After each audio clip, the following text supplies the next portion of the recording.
Hare Krishna, Krishna Krishna, Hare Hare, Hare Rama, Rama Rama, Hare Hare.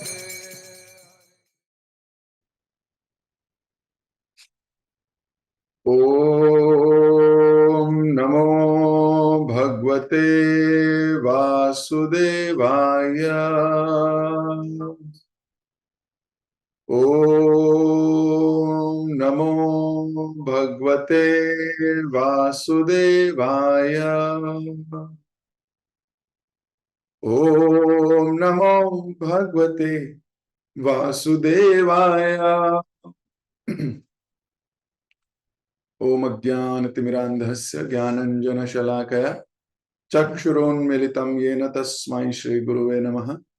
श्रीचैतन्यमनोभीष्टं स्थापितं येन भूतले स्वयं रूप कदा मह्यं ददाति स्वपदान्तिकं। वन्देऽहं श्रीगुरो श्रीयुतपदकमलं श्रीगुरून् वैष्णवांश्च श्रीरूपं साग्रजातं सहगण रघुनाथान्वितं तं सजीवं सावधैतं सावधूतं परिजन सहितं कृष्ण चैतन्य देवं श्री राधा कृष्ण पादान सहगण ललिता श्री विशाखान्वितांश्च। हे कृष्ण करुणा सिंधु दीनबंधु जगतपते गोपेश गोपिका कांता राधा कांता नमोस्तुते। तप्त कांचन गौरांगी राधे वृंदावनेश्वरी वृषभानु सुते देवी प्रणमामि हरिप्रिये। वाञ्छा कल्पतरुभ्यश्च कृपा सिन्धुभ्य एव च पतितानां पावनेभ्यो वैष्णवेभ्यो नमो नमः। जय श्री कृष्ण चैतन्य प्रभु नित्यानंद श्री अद्वैत गदाधर शिवासदि गौर भक्तवृंद। हरे कृष्ण कृष्ण कृष्ण हरे हरे, हरे राम राम राम हरे हरे। आप सभी भक्तों का बहुत बहुत हार्दिक स्वागत। तो आज से भीष्म पंचक व्रत या भीष्म पंचक उपवास शुरू हो रहा है। तो हम 10-15 मिनट भीष्म देव जी का स्मरण करेंगे, भीष्म देव जी को श्रद्धांजलि देंगे और फिर ये व्रत कैसे रखा जाता है उसके विषय में थोड़ी देर चर्चा करेंगे। तो ये दो मेन कंपोनेंट हैं। और तीसरा ये है कि जो व्रत रखता है उसका होगा क्या, उसे उसका क्या लाभ होने वाला है। तो थोड़ी देर 5 मिनट 2 मिनट इस पे भी चर्चा करेंगे। तो भागवतम कहती है महाजनो येन स गतान पंथा। महाजनों के द्वारा दिखाए गए मार्ग पे हर उस बुद्धिमान जीव को चलना चाहिए जो भगवान को प्राप्त करना चाहता है। व्यक्ति को वही कार्य करने चाहिए जो महाजनों ने कहे हैं, जो महाजनों ने बताए हैं। जो महाजनों ने किया है वो तो बहुत दुर्लभ बात है, उसे तो कर पाना बहुत मुश्किल है, लेकिन एटलीस्ट जो उन्होंने कहा है करने को वो कर लेना चाहिए। तो 12 महाजन भागवतम बताती है, कपिल, नारद इत्यादि, उनमें से भीष्म पितामह भी महाजन है। तो भीष्म पितामह 12 वो ऐसे लोगों में से एक हैं जो भगवान को सर्वाधिक प्रिय है।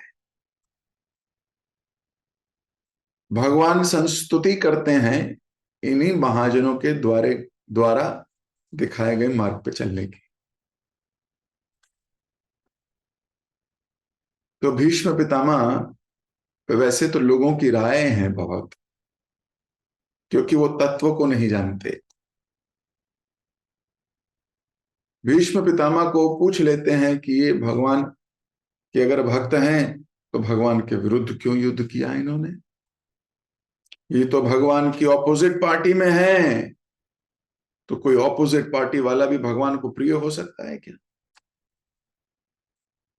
तो भीष्म पितामह की जीवनी, भीष्म पितामह की जो जीवन है ये कोई साधारण जीवन नहीं है। आज के दिन मैं भीष्म पितामह का पूरी तरह गुणगान तो नहीं कर पाऊंगा। उनके जीवन चरित्र राइट फ्रॉम द बर्थ, उनके जन्म से लेके अंत तक की लीला, हर एक क्षण शिक्षा देने वाला है, हर एक क्षण संस्तुति करने वाला है, हर एक क्षण पूजनीय है। तो आज क्योंकि भीष्म पंचक का विषय है, तो हम जरा पंचक के ऊपर ज्यादा विचार करने वाले हैं। उनके जन्म, उनकी विद्या इत्यादि के ऊपर ज्यादा चर्चा हम आज नहीं करेंगे, समय भी नहीं है और परिवेश भी नहीं। लेकिन भीष्म पितामह कितने बड़े धनुर्धर हैं, कितने बड़े ज्ञानी हैं, कितने बड़े भक्त हैं, इसकी चर्चा किए बिना भीष्म पंचक के विषय में कहना यह सही नहीं होगा।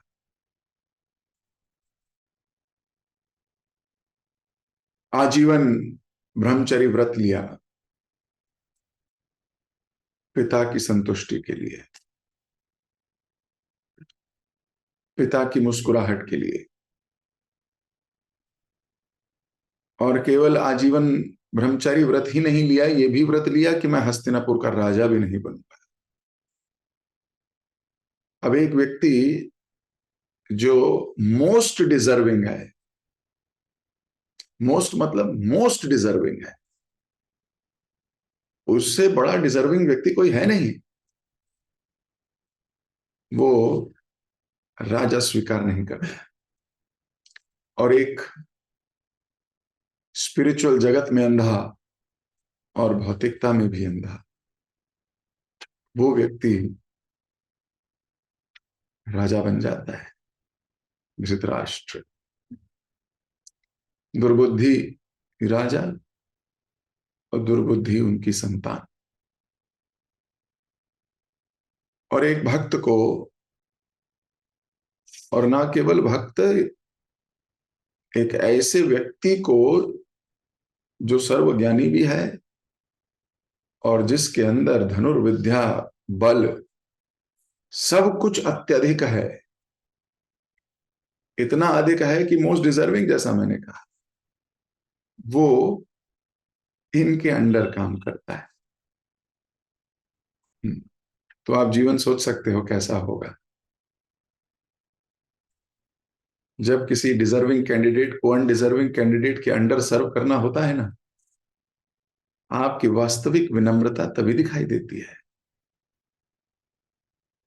आपकी विनम्रता की परीक्षा तभी होती है।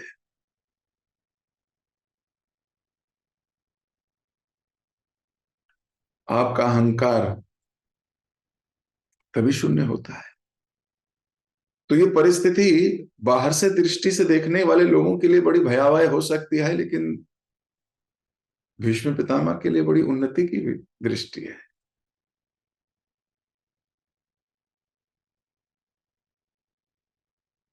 पिता ने वर दिया कि आप अपनी मृत्यु स्वयं निर्धारित कर सकते हैं। इच्छा मृत्यु जिसको कहते हैं, इच्छा मृत्यु का वरदान पिता ने दे दिया था। जब चाहेंगे तब मरेंगे, ऐसा तो बहुत मुश्किल है। और इच्छा मृत्यु के वरदान को आत्महत्या नहीं कहा जा सकता। कोई व्यक्ति ये भी कह सकता है कि मेरे पास भी है इच्छा मृत्यु का वरदान, आत्महत्या कर लो, इच्छा मृत्यु हो जाएगी।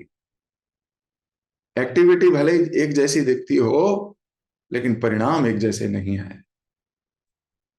जो व्यक्ति आत्महत्या करता है, शास्त्र बताते हैं, वो भूत बनता है या प्रेत बनता है। और भूत प्रेत बनता है जो व्यक्ति, उसको सबसे ज्यादा कष्ट स्वयं को ही होता है। भूख लगती है लेकिन खा नहीं सकता,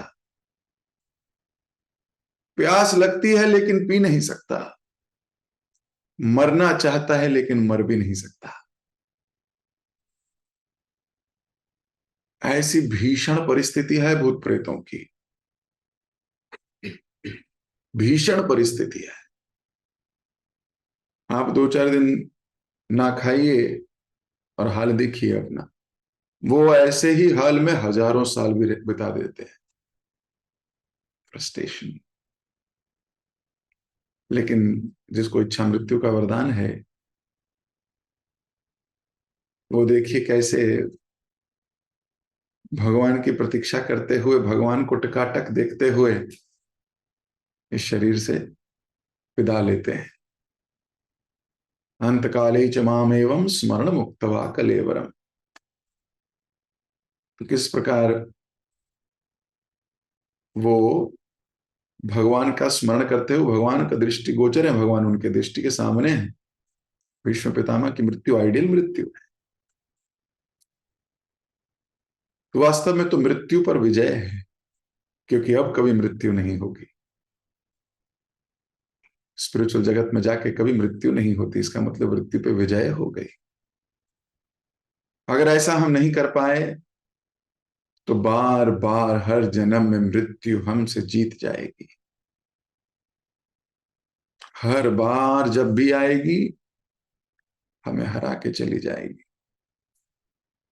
लेकिन वो व्यक्ति जिसने भगवत प्रेम, भगवत भक्ति, भगवत श्रद्धा प्राप्त कर ली है, मृत्यु उसका कुछ नहीं बिगाड़ सकती।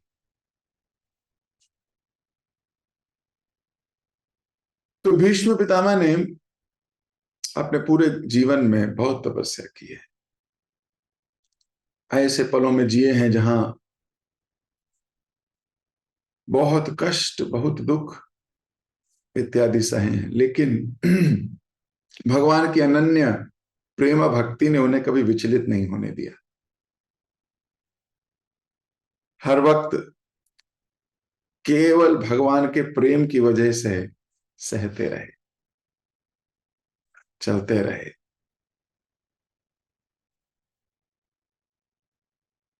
दुर्योधन यानी कौरवों के पक्ष से युद्ध तो किया, कौरवों के पक्ष से युद्ध क्यों किया?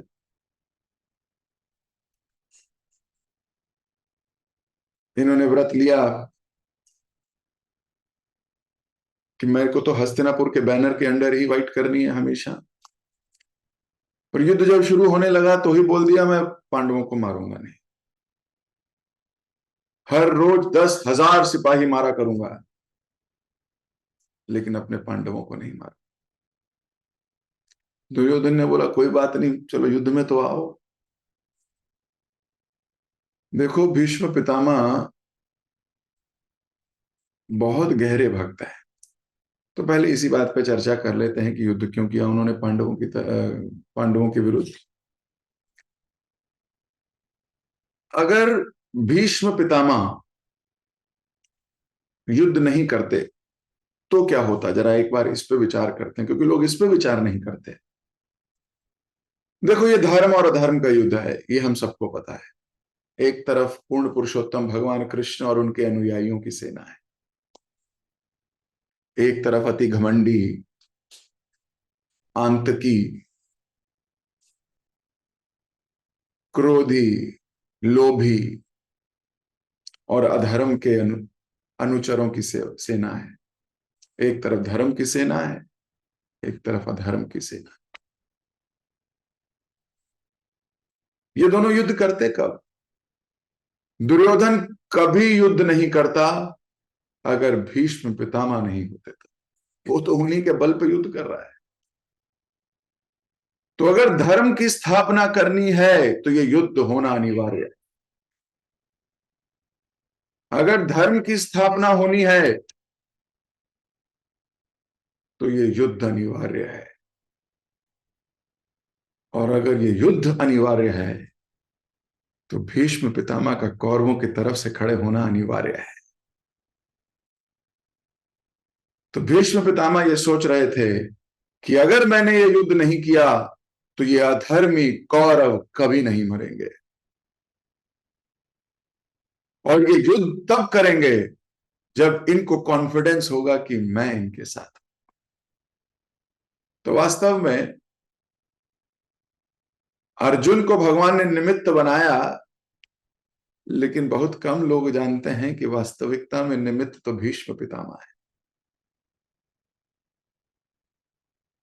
ये भीष्म पितामह वो इक्वेशन बैलेंसर हैं अगर नहीं होते तो कौरवों का युद्ध में कॉन्फिडेंस ही नहीं होता। वो एक और द्रुत क्रीड़ा रखते, वो कोई और चालबाजी करते। शकुनी के नेतृत्व में शकुनी युद्ध नहीं, चाल सिखाता। युद्ध का विश्वास तो भीष्म पितामह ही है। तो अगर भीष्म पितामह नहीं होते तो युद्ध होता नहीं, और अगर युद्ध नहीं होता तो अधर्म का नाश नहीं होता। तो एक भक्त ने वो निमित्त बनना स्वीकार किया। एक भक्त ने हजारों लाखों सालों तक प्रश्न चिन्ह अपने ऊपर लेना स्वीकार किया, लेकिन भगवान की योजना को पार किया, भगवान की योजना को होने दिया। ये है महाजन, जो अपने बारे में भी नहीं सोचते, क्या उन्हें कहा जाएगा, क्या उन्हें बोला जाएगा, क्या उनका दृष्टिकोण से देखा जाएगा, क्या उनके बारे में सुनते ही भाव आएंगे। इन सब विचार विमर्श नहीं करते, वे सिर्फ ये देखते हैं कि भगवान की योजना कैसे पार होगी।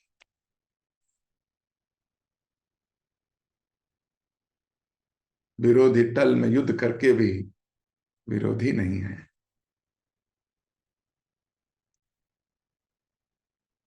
एक दिन दुर्योधन ने बहुत पंप कर दिया। दुर्योधन ने कहा भीष्म से, हे पितामह, आप रिस्पेक्ट के लायक ही नहीं है। आपको लोग पितामह पितामह कहते तो हैं, लेकिन आप, मुझे लगता है, युद्ध में युद्ध नहीं कर रहे हैं।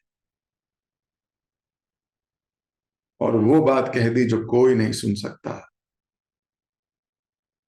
वो व्यक्ति जिसने हस्तिनापुर का हमेशा भला देखा, वो व्यक्ति जिसने हमेशा सद्मार्ग पे लेके गया, वो व्यक्ति जो खून पसीना एक करके हस्तिनापुर को और अपने पिता को दिए हुए वचनों को निभा रहा है, भगवान की प्रसन्नता के लिए जी रहा है, उस व्यक्ति को कहा जाए कि तुम जिस थाली में खाते हो उसी में छेद करते हो, हमारे नमक पर पल रहे हो और हमसे ही देशद्रोह कर रहे हो। क्योंकि अर्जुन ध्वंस कर रहा था कौरव सेना को, और भीम एक एक करके कौरवों की गिनती कम कर रहा था। भीष्म पितामह ये सुन नहीं पाए। कोई उनको कह दे कि जिस थाली में खाते हो उसी में छेद करते हो, हमारे नमक पर पल रहे हो। भीष्म पितामह मन ही मन सोच रहे थे कि मूर्खों, मेरी वजह से तुम राज कर रहे हो। अगर मैंने ब्रह्मचर्य व्रत नहीं लिया होता, और अगर मैंने हस्तिनापुर का राजा ना बनने का व्रत नहीं लिया होता, तो क्या तुम लोग राज करते? कदापि नहीं। इस संसार के अज्ञानी, इस संसार के भोगी, इस संसार के ढोंगी लोग ये भूल जाते हैं कि वो किसकी कृपा पे चल रहे हैं। वो जो भोग भी पा रहे हैं वो किसकी कृपा पे? वास्तव में कौरव भीष्म पितामह की कृपा से राज भोग रहे हैं। क्योंकि अगर भीष्म पितामह प्रतिज्ञाबद्ध नहीं होते तो राजा वही होते, क्योंकि डिजर्विंग तो वही है। और ना केवल डिजर्विंग, प्रोटोकॉल से भी ज्येष्ठ पुत्र, तो ज्येष्ठ तो वही है। और कब तक राजा होते? अनिश्चित काल तक राजा होते, क्योंकि मृत्यु तो आ नहीं सकती, इच्छा मृत्यु है। तो वास्तव में जिसकी कृपा से वो इंजॉय कर रहे हैं, जिसकी कृपा से वो भोग कर रहे हैं, उसी के ऊपर नमक हरामी का इल्जाम लगा रहे हैं। इसको बोलते हैं दुर्बुद्धि। हम इस संसार में देखते हैं कुछ लोगों को भक्ति में प्रेरणा दी जाती है, आगे लाया जाता है, भक्ति सिखाई जाती है। भक्ति के विभिन्न चरणों में वो आते हैं, नरिशमेंट लेते हैं, और फिर जिसने सिखाई है उसी पे ही कृपा देखते ही नहीं, उसी पर उंगली उठाते हैं। कौरव बुद्धि है, कृपा ही नहीं दिखती। और इस संसार में भी देखा गया है, कंस जिस पिता ने पाल पोस के बड़ा किया है, उसी पिता को जेल में डाल दिया है। बोले राज तो मैं ही करूंगा।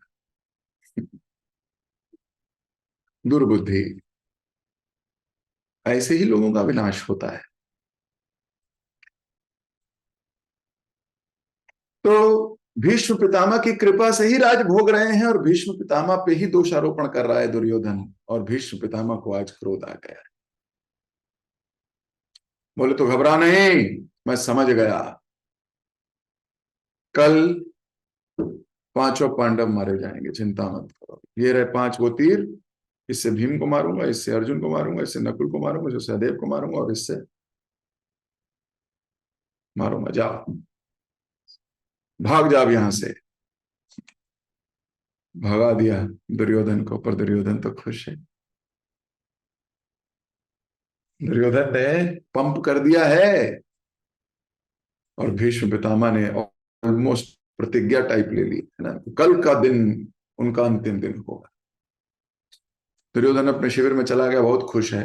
वहां जाके शकुनी से मिलता है, शकुनी को बताता है आज मैं कराया, बस कल जंग खत्म।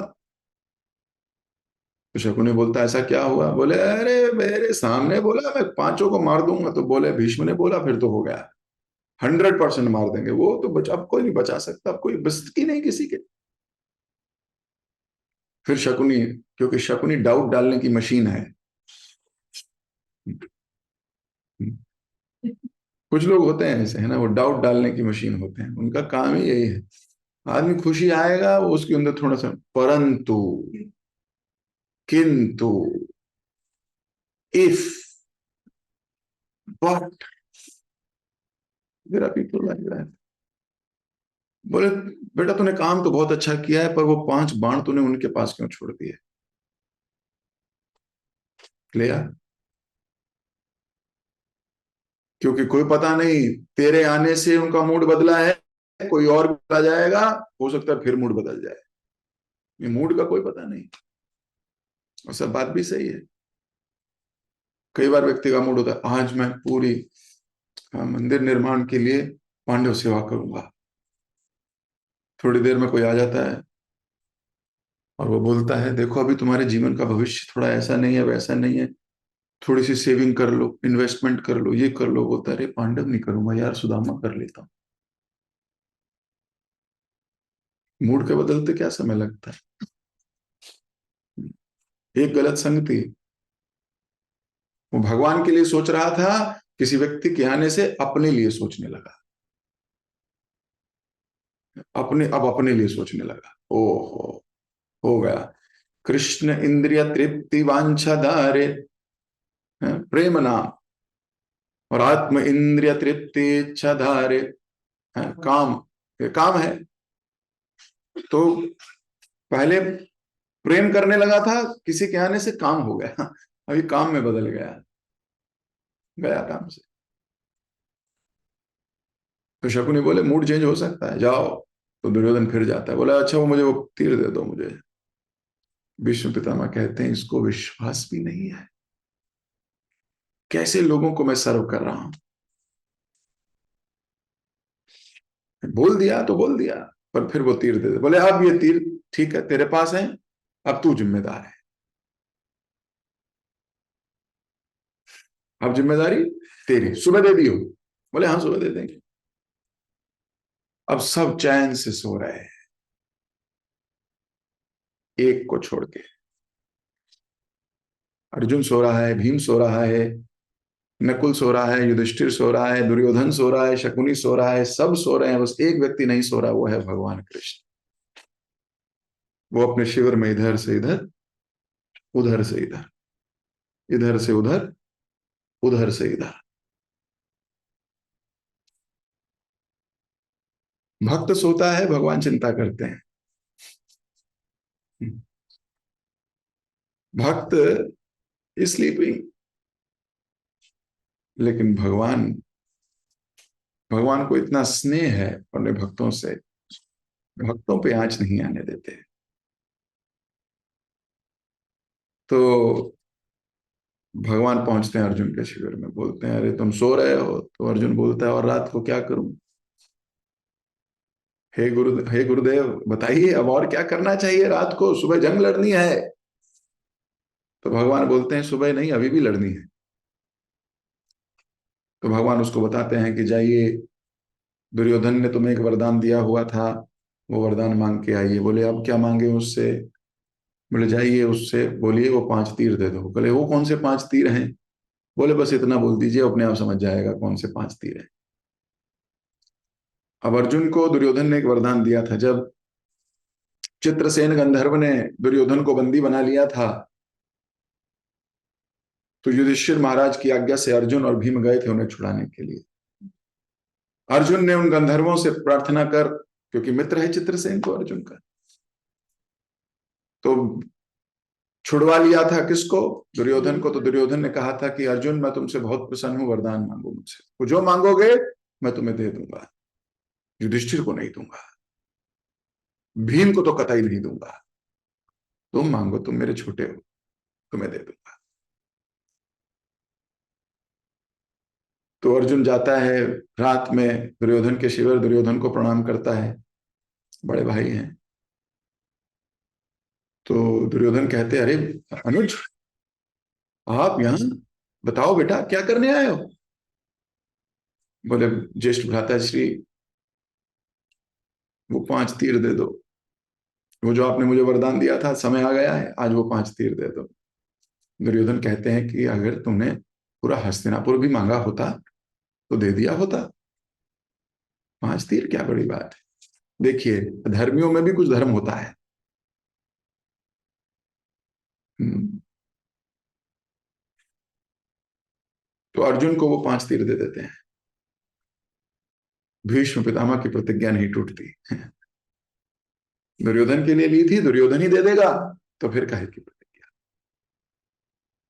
लेकिन सुबह होती है, अब भगवान बहुत निश्चिंत है, ले आया शाबाश, अब तुम बच गए। लेकिन फिर भी भीष्म पितामह ऐसा युद्ध करते हैं, अर्जुन का कवच भेद देते हैं। अर्जुन का कवच, अर्जुन के अस्त्र, मतलब अर्जुन धनुष उठाए तभी तो युद्ध करे, वो धनुष उठाने से पहले वो धनुष तोड़ देते हैं। संजय धृतराष्ट्र को बताते हुए बोलते हैं ऐसा लगता है कि भीष्म पितामह फिर से जवान हो गए हैं। ऐसा युद्ध हो रहा है, अर्जुन की सिट्टी पिट्टी गुल है। अर्जुन की नहीं, भगवान की भी सिट्टी पिट्टी गुल है।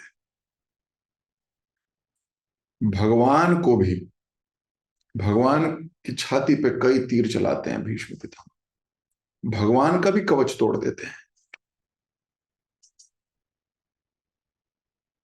अर्जुन तीर मारते हैं, अर्जुन धड़ाम से नीचे, रथ से नीचे।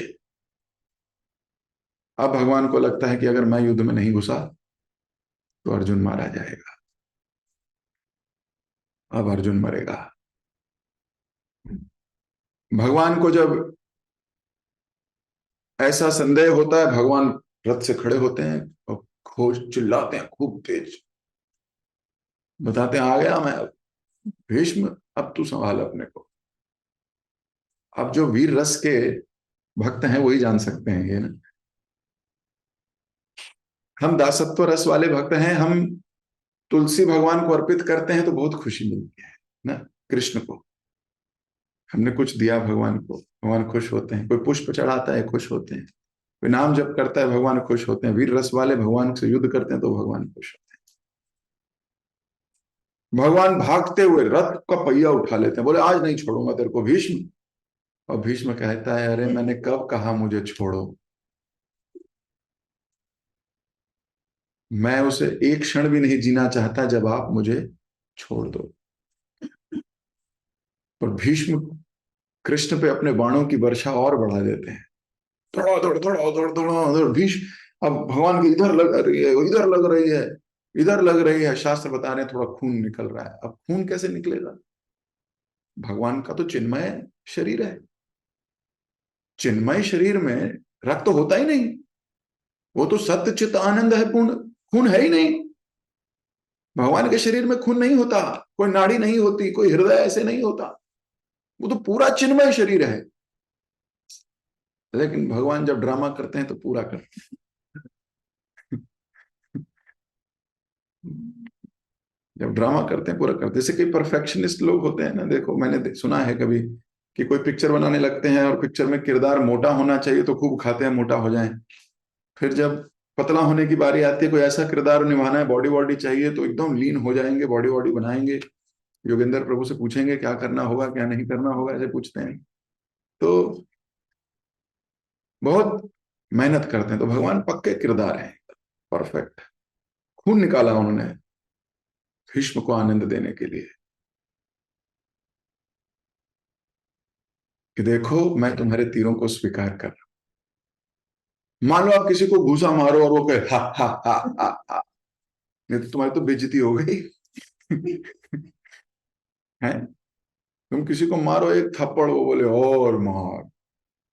अब तुम मारे जा रहे हो, मारे जा रहे हो, मारे जा रहे हो, उसको कुछ हो ही नहीं रहा। थोड़ी देर में क्या करोगे? भाई भाई यार भाई, मतलब कुछ तो मेरी बात होगी नहीं, बेइज्जती हो गई। लेकिन भगवान अपने भक्तों की प्रसन्नता के लिए सब कार्य करते हैं। हाँ, भक्तों की प्रसन्नता के लिए करते हैं। तो भाग के रथ का पहिया उठा के आ रहे हैं। अब जब तक करीब नहीं आए तब तक मारते रहे भीष्म पितामह। और जैसे ही करीब आए, भीष्म पितामह ने अस्त्र छोड़कर, हाथ जोड़कर भगवान को प्रणाम किया और बोला, भगवान आज जीवन सफल हो गया।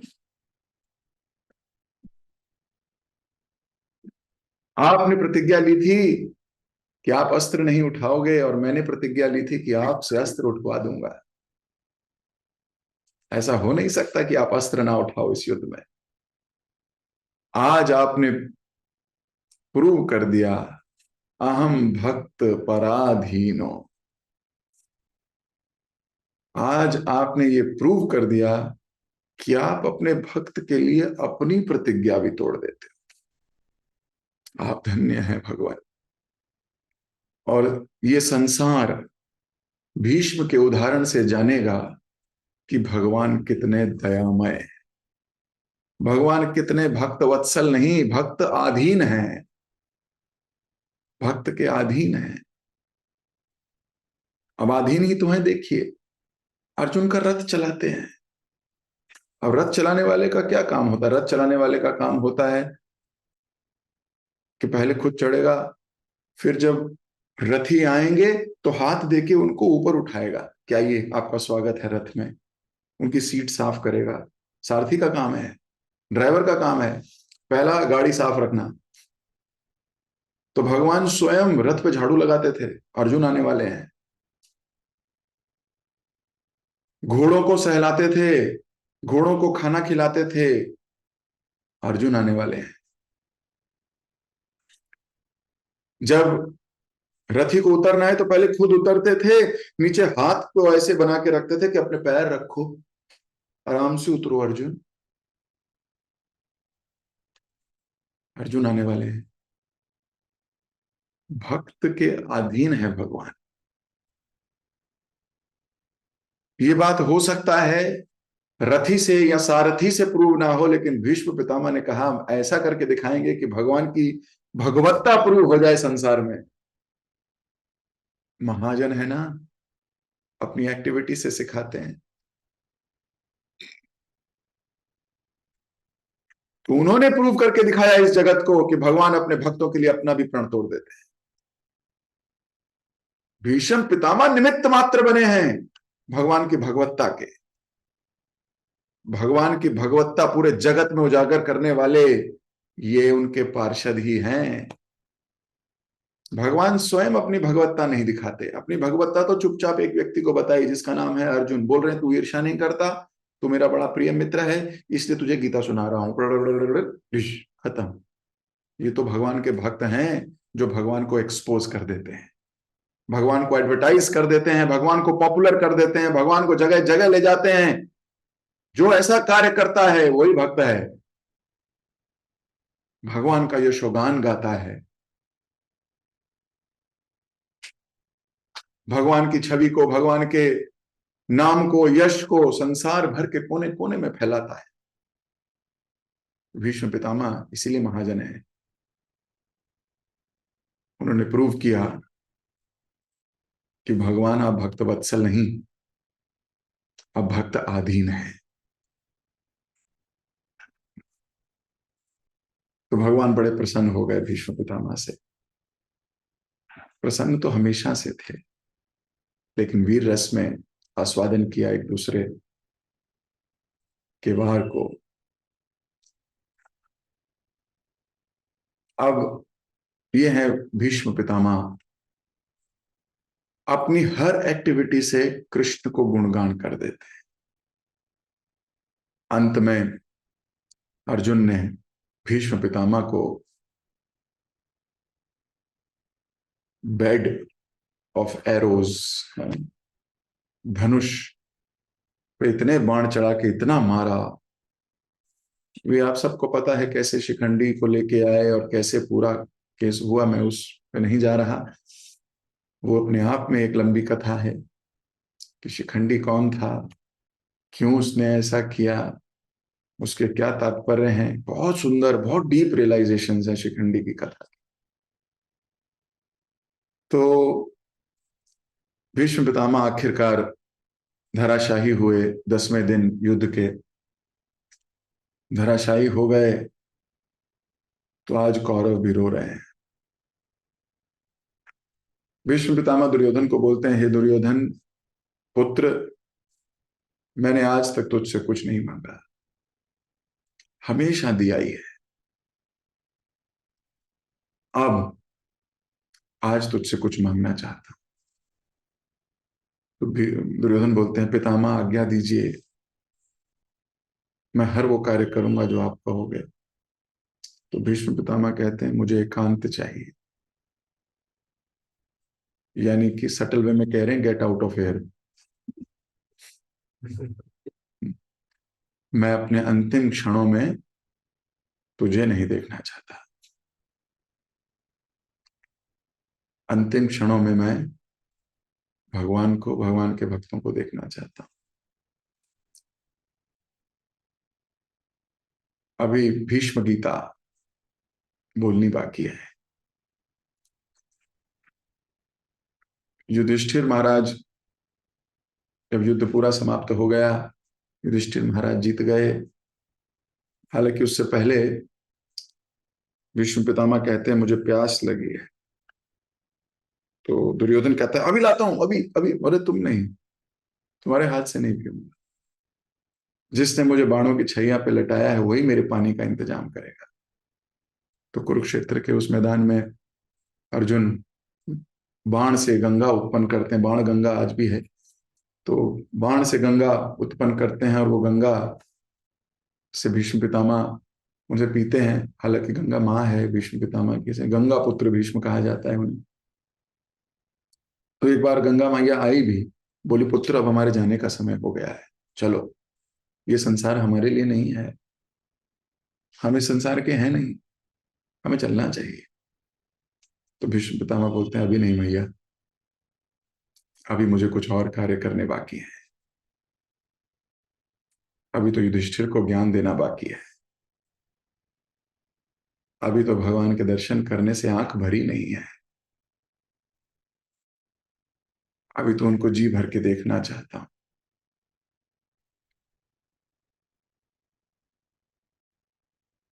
तो अंत में युधिष्ठिर महाराज को ज्ञान देते हैं, बहुत जबरदस्त। आज ही का दिन है एकादशी। आज ही के दिन युधिष्ठिर पांडवों सहित अर्जुन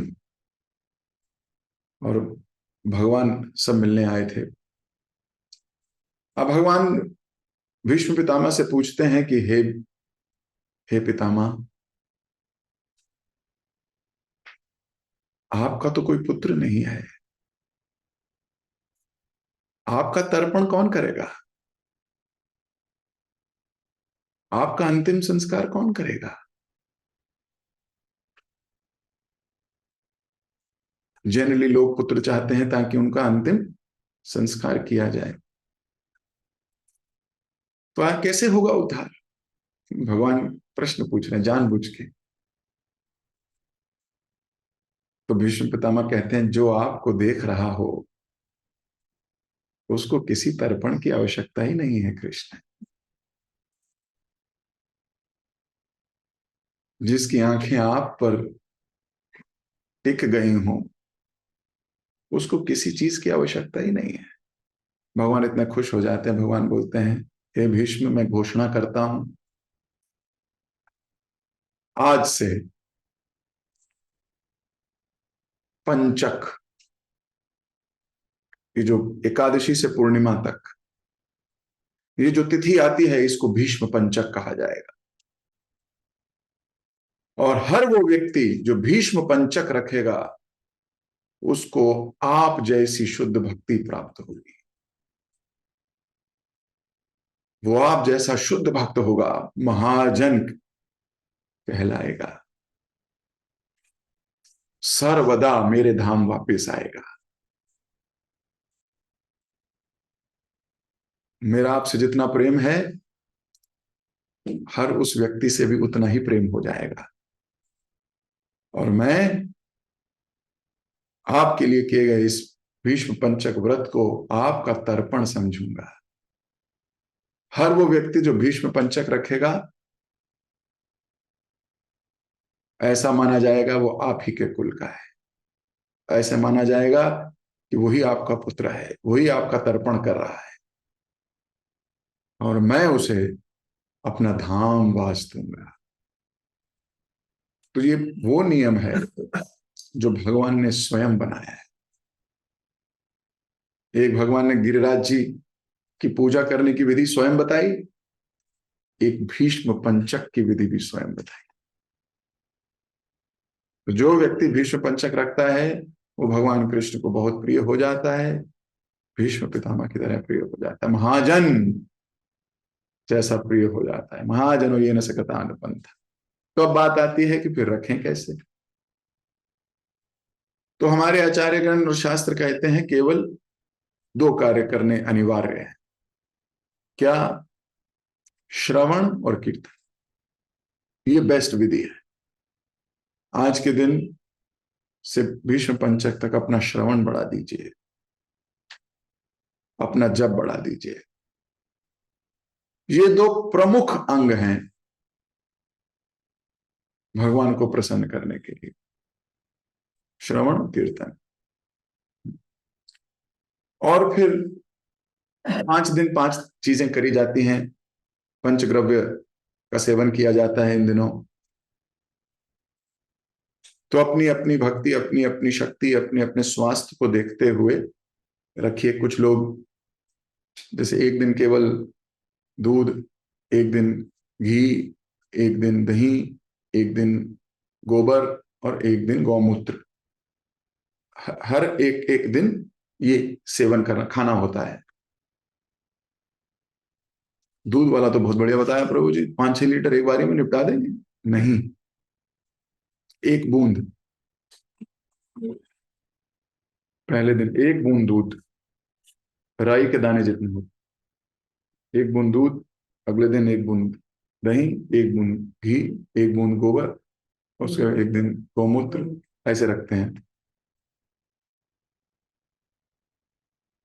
जो ऐसे नहीं रख सकते वो 5 दिन निर्जल रखते हैं। जो ऐसे नहीं रख सकते वो 5 दिन सफल रखते हैं, फलों पे रखते हैं। जो ऐसे नहीं रख सकते 5 दिन एकादशी रखते हैं।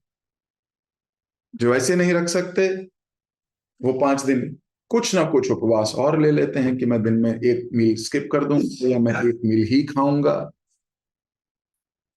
या कुछ भी, जो भी आप करना चाहें। लेकिन ये शारीरिक प्लेटफॉर्म पे है। हमारे को ध्यान रखना चाहिए, श्रवण कीर्तन ये दो प्रमुख अंग हैं, इसको बढ़ाना है, ये तो अनिवार्य है, ये तो करना ही है। बाकी आप रख पाओ ना रख पाओ, कोई प्रॉब्लम नहीं। रखो तो अच्छा है, बहुत अच्छा है। तो अपनी अपनी हेल्थ को देखते हुए, अपनी अपनी वेलबींग को देखते हुए हर व्यक्ति को ये भीष्म पंचक रखना चाहिए, क्योंकि वो भीष्म पंचक है जिसे स्वीकार करते आपको भगवान की शुद्ध भक्ति प्राप्त हो सकती।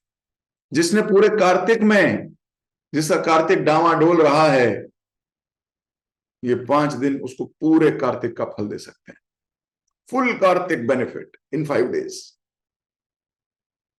इसलिए विचार कीजिए, भीष्म पितामह की जीवनी से सीखने का, भगवान को प्रसन्न करने का केवल एक तरीका नहीं, कई तरीके हैं जो कि शास्त्र वर्णित है। हम भीष्म पितामह की तरह लड़के तो नहीं सीख सकते, क्योंकि लड़े तो वो कभी थे ही नहीं। ये तो दुनिया को लगता है वो लड़े, लड़े तो वो कभी थे ही नहीं। वो तो भक्त हैं, शुद्ध भक्त हैं। कौन होगा जिसके अंतिम समय में भगवान योजना बनाएंगे उसके सामने आने की? अरे हम योजना बनाते हैं कि किसी तरह भगवान अंतिम समय हमारे आसपास रहें, नाम के रूप में, हरिनाम के रूप में। भगवान ने बोला हरिनाम नहीं, मैं स्वयं भीष्म पितामह की आंख के सामने जाऊंगा। और भगवान खड़े रहे वहां जब तक भीष्म पितामह ने प्राण नहीं त्यागे। भगवान को वेट करनी पड़ी। अहम भक्त पराधीन। ऐसे भक्त की कृपा क्यों नहीं मांगेंगे हम? हम सोचते हैं हमारा अंतिम समय ऐसा हो जब भक्त लोग कीर्तन कर रहे हो, आसपास भगवान का नाम जप हो रहा हो, कानों में जा रहा हो, भगवान का स्तुति गान करते करते संसार से जाएं। भगवान कह रहे हैं आई विल पर्सनली कम। हालांकि हरिनाम में और भगवान में कोई अंतर नहीं, लेकिन फिर भी प्रत्यक्ष रूप से सामने खड़े हो जाएं तो क्या बड़ी बात है। ऐसे भीष्म पितामह को बारंबार कोटि कोटि प्रणाम है, और प्रार्थना करते हैं कि हे भीष्म, हे पितामह, हे महाजन, आप शुद्ध भक्त हैं, और शुद्ध भक्त किसी को भी भक्ति प्रदान कर सकता है। आपके जैसी विनम्रता, आपके जैसी जीवन शैली जीने का तो हमारे पास कोई कोटि कोटि जन्म में भी हम आपके जैसा कार्य नहीं कर सकते। लेकिन आपकी कृपा हुई तो हम भगवान की भक्ति प्राप्त कर सकते हैं। हमें बल दीजिए कि हम भी विनम्र हो सकें। हमें बल दीजिए कि सबका सम्मान कर सकें। बल दीजिए अपने सम्मान की कोई इच्छा ना हो, और हम शुद्ध प्रेमा भक्ति प्राप्त कर सकें, और अंतिम समय में हरि स्मरण, हरि श्रवण कर सकें। ऐसी प्रार्थना कीजिए भीष्मदेव से। हरे कृष्णा कृष्णा कृष्णा हरे हरे, हरे राम राम राम हरे हरे। और सब लोग चैंटिंग बढ़ा दीजिए और हेयरिंग बढ़ा दीजिए। ये दो कार्य करने अनिवार्य हैं, बाकी सब कुछ मैं कह चुका। जगत गुरु श्रील प्रभुपाद के जय। हरे कृष्ण।